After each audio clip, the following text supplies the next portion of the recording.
Back in May this year, Anne and I drove to Toronto for the TorCan Model Show in Toronto, Ontario. Here's a few shots of Toronto as we drove through.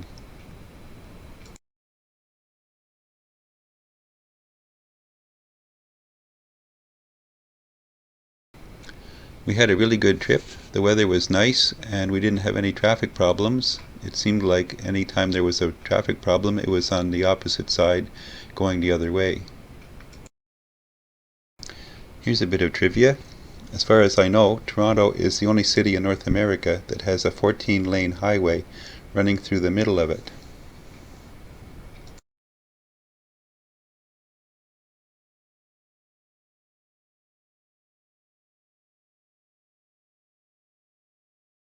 And just like Papa Dan, on the way back, the old retired guy fell asleep. Wait a minute, he was driving.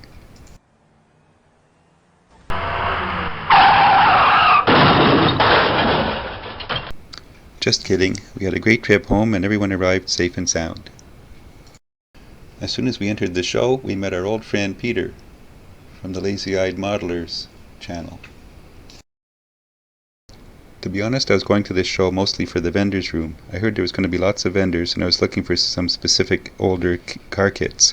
There were a lot of car kits available, and I'll show you in a little bit later the purchases and the additions I made to the stash.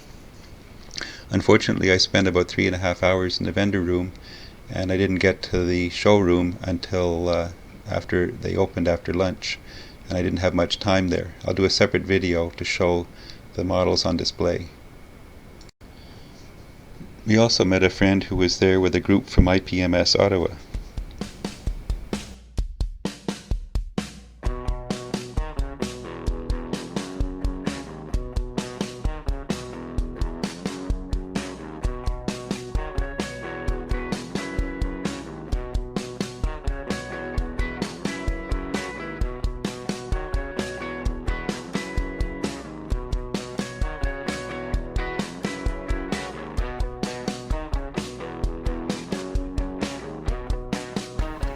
I didn't notice this kit till I was editing the videos at home. This is one that I probably should have bought. This vendor was selling custom bases to display aircraft.